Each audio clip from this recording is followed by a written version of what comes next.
Hi guys, today I will show you how to create and sync proxies in DaVinci Resolve.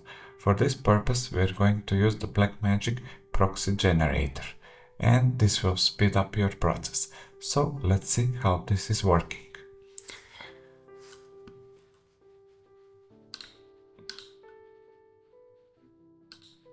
Let's navigate to the applications and choose the Blackmagic proxy generator.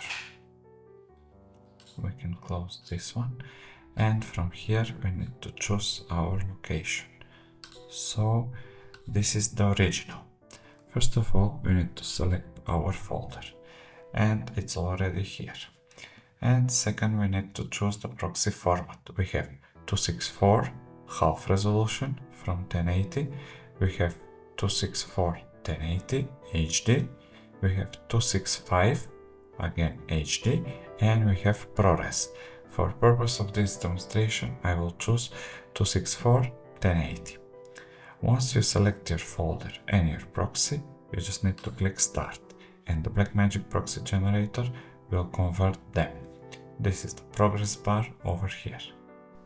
And now, when we are done, I just want to mention that you can get the proxy generator by just simply downloading the DaVinci software 18 or 19. It's included in the package.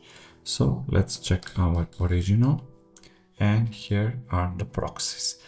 So if we want to add additional videos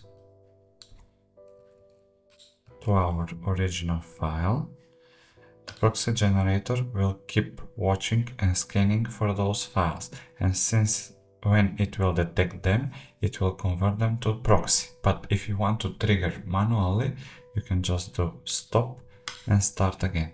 And now the new two files are detected, and it will convert them in proxy. And now we are completed with additional ones. So let's navigate to DaVinci. And for example, we are going to use the original instead of our proxy. So doesn't matter if you forget and import the original footage, DaVinci is smart and it will import our generated proxy. So either way, you're good. Let's scale this one up, and you can see how smooth it's going, the timeline, from 4K to Full HD. So if you want to go to camera original, just press playback, and camera originals are here. But you can keep proxies during the whole edit, and don't worry, when you export the footage it will be 4K or whatever you shoot. So I will show you a couple more features from the Blackmagic proxy generator. Over here you have additional buttons. You can add more, remove, or delete all your proxy. But if you want to extract them in separate folder, this is the way to go. I hope this video is helpful to speed up your workflow. If you like it, please subscribe to my channel to help me reach more audience. Thank you for watching, and see you in the next one.